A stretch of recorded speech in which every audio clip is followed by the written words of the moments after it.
1350 KSRO. It's 3:18 on your Monday drive. Thanks for riding with us. And in the studio with us is my friend Dawna Gallagher, the goddess of water for Sonoma County. How are you? I just love that when you say that. Thank you so much for having me on. I really appreciate it. You've been doing an outstanding job with the political things, getting everybody on the show. I don't know how you do it. Well, they come on once and they get hooked. Yeah, that's right, because you're so fun. Yeah, it's all about fun. Even our city council debate today with Paul Gullickson, Tom Schwedhelm, Chris Corsi, and Lee Pierce will be fun. That will be awesome. And then we have the other three candidates tomorrow and possibly two on Wednesday. We're not sure yet.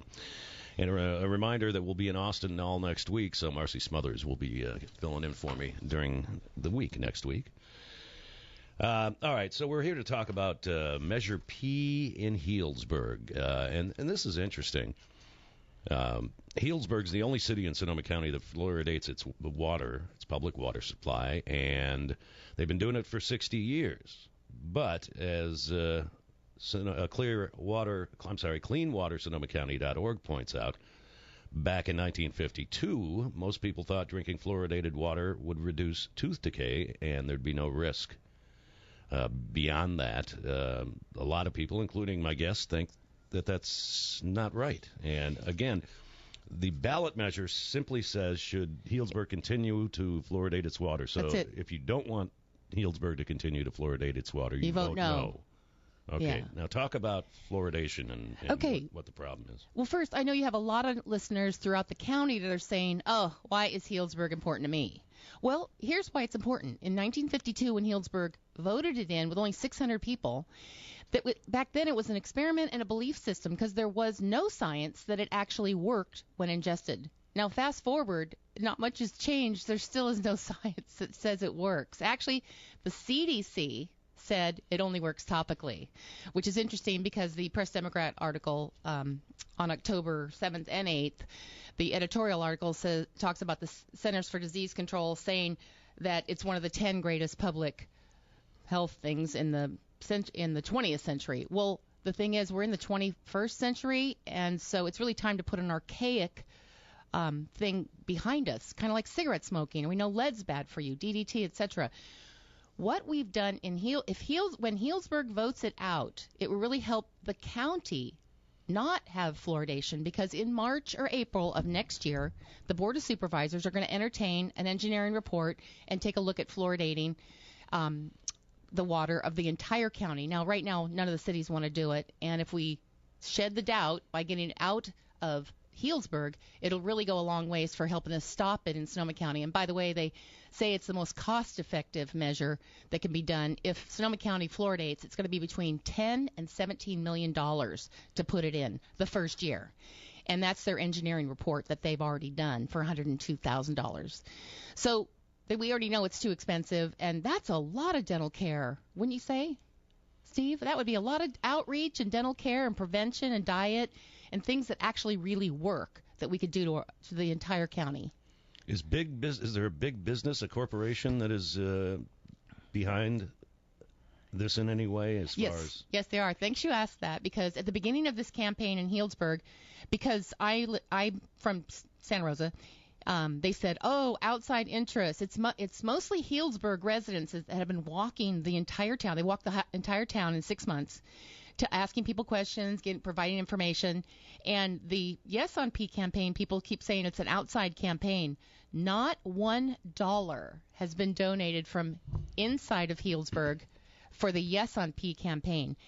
$45,000 came from Sacramento to move this forward. So, I mean, why would Sacramento be so interested in making sure the fluoride doesn't get taken out of Healdsburg? I mean, nobody. Why?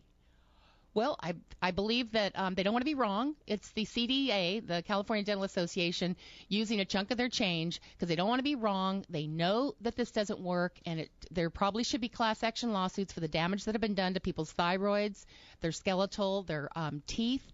I saw about 20 kids, ages from 12 to like in their 30s. When I knocked on doors, they came to the door, and I saw the dental fluorosis on their teeth, and it was embarrassing. I had to ask them. They go, yeah, I don't know. It's very expensive to remove. So where's the cost savings? If their teeth are ruined and they have to have veneers put on, where's the cost savings? And it doesn't work. And you know what? There's no study. I've asked for it from the county public health officer. There's not one single study that says the teeth in Healdsburg are better than, like, say, the city of Sonoma, which is a similar size, or Cotati, or Santa Rosa. There's none. No studies that say their teeth are better than the rest of the people in Sonoma County that don't have fluoride. That's stunning. Healdsburg Mayor Jim Wood, who's running for assembly this year, is a dentist, and he believes in the effectiveness of fluoridated water, and he's been very much vocal on this issue, and he's talked about it on this show.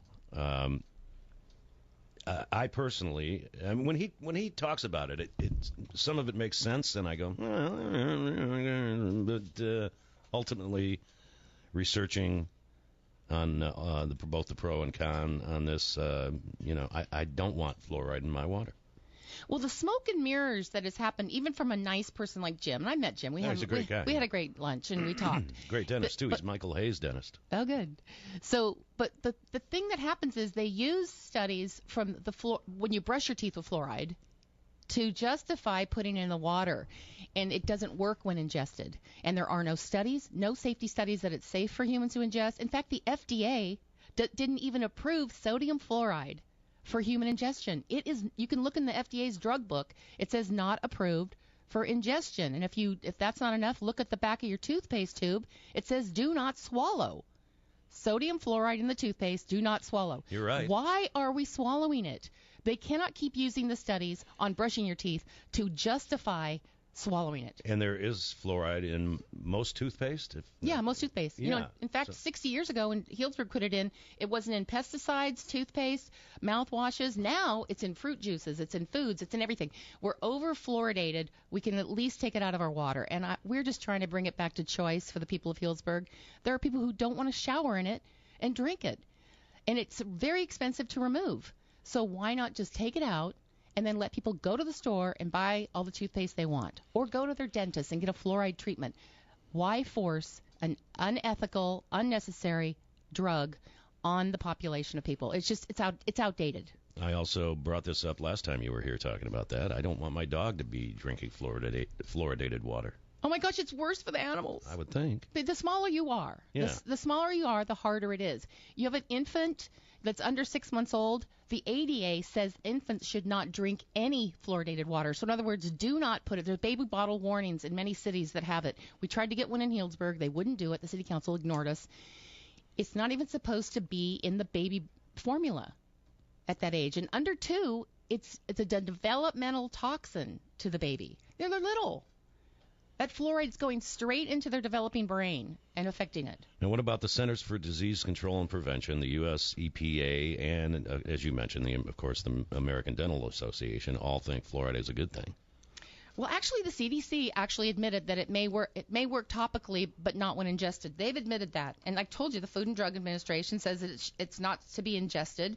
And actually, if the Environmental Protection Agency was actually doing its job, it would not be allowing this toxin to go into our water. Because the truth is, Steve, if you and I went over to Hetch Hetchy with a bag of this stuff, it says caustic and corrosive. If we opened up that bag and started pouring in Hetch Hetchy, you know where we'd spend the rest of our life? Leavenworth. I'm serious. We would be treated like a terrorist. You can't just dump it into the water. And it has to be pointed out, certainly not all dentists believe this is a good thing. Laura Wilson is a Santa Rosa dentist, and she spoke to the Healdsburg Council this summer. She described fluoride as more akin to poison and said that's why people are advised to call Poison Control Center if they swallow fluoridated toothpaste, which is pretty frightening. It's true. And I know we have said a lot of things, and if people want to go to www.fluoride-free-hbg.org, they can get all the science. All the science is there. It's very interesting. The other side, when I ask them to provide the science, they go, well, we have it. We'll provide it. And they never. I've offered people to take them to lunch. There was a fellow that called me today, and he says, I don't want to go to lunch with you. You're just going to win. What? Is that like saying, don't confuse me with the facts? I couldn't even believe it. What about the county? I know they've been talking about possibly fluoridating countywide. Right. Are they looking at Healdsburg to see if this thing passes, they'll have more cojones to go forward with it? Yeah, but the new public health officer, I already met with her, and she's pushing fluoridation in Sonoma County. And I already have explained to her in person, very nicely. I said, I've been here for a long time. I've been a city council person in the city of Vernal Park. I have talked to every single city in this county. None of the cities want to fluoridate. That would not be a smart move for the Board of Supervisors to use up all their political capital to piss off all their cities on one issue. Not good. I let her know that the political arena is not for this program. The other thing that always bothers me is the fact that if this passes in Healdsburg or the county decides to fluoridate our water, I don't have a choice. Right. And it is really about choice. If you break it down to, you don't want to, wreck your cocktail party and with a lot of science. It's like just about choice. If they could, and they can't because it would cost millions and millions, but if they asked, if the county said, each individual person, when you sign up for your utilities and your water, say, do you want fluoride in your water? Yes or no? Yeah. No, I don't. Okay. But that's can't happen, and There's kind of another side of that I really actually don't believe that the majority of people should be able to vote and drug an entire population. See, fluoride has been used to lower thyroid in hyperthyroid people. So, in fact, Monday night, the 27th, in Healdsburg at 424 Hayden Street, we have Dr. Richard Shamus, who's written 3 books on thyroid problems. He specializes in thyroid. He will be speaking at 7 o'clock. So if anyone wants to come to that, they can. He used to believe in fluoridating. Then he did his homework and realized how much damage it did to the thyroid. And so he wrote books about it. And so he's going to speak about that. So we shouldn't actually be voting to medicate people. But Healdsburg did this so long ago that the only way to get it out now is to vote it out. Yeah. What about in showers? Does it do anything to the skin? Yes, it does. Well, your skin, as you know, is the largest organ of your body, and it breathes in and out. I mean, we get rid of toxins, and we actually get whatever poisons are out there they absorb into us. Well, when fluoride is heated in the shower, it concentrates, and you inhale it, and it does cause asthma that way. That is why Israel voted it out. The whole country of Israel just voted out fluoride because for 15 years that they did it, the rates of their asthma went up 5 times, and that was the only thing that they did across the board that was different. So that's science right there. They shut it off because they noticed the huge asthma rates go up. Because you inhale it. That makes sense. It's an enzyme inhibitor. So it's going to stop your cells from reproducing themselves properly if it's an enzyme inhibitor. Some people, even this dentist in Santa Rosa, Laura Wilson, asserted that rates of cancer, Alzheimer's disease, and emphysema all spiked when chlorine was added to water systems, and fluoride can also cause all those things. Well, as you know, if you watch a murder mystery or whatever, and they use the bleach to clean up the blood, well, chlorine is a DNA. It destroys DNA. So it's because that's like fluoride is an enzyme destroyer. So if your body has to put together cells and you destroy the enzymes so it can't put them together, it makes you sicker. So it'll lower your immune system. It'll do all sorts of things when you drink it. So. All right. If you live in Healdsburg and don't want fluoride in your water, vote no on Measure P. If you vote yes, it'll stay the same way it's been for 60 years. I urge a no vote on Measure P in Healdsburg because I want a choice and I don't want my water fluoridated, although I don't live in Healdsburg, but the county has discussed the possibility of making it a countywide thing. Is that a listener to? No. Okay. Okay, so if you want more information, they go to www.fluoride-free-hbg.org. And if you want to call me with any questions about this meeting we're having Monday night, the 27th, with Dr. Shamus, my number is 707-547-7006. I urge you to call your friends in Healdsburg and tell them to make sure they make it to the polls and vote no on Measure P. And Dawna thank Gallagher, you so much. Thank you. Good to see you.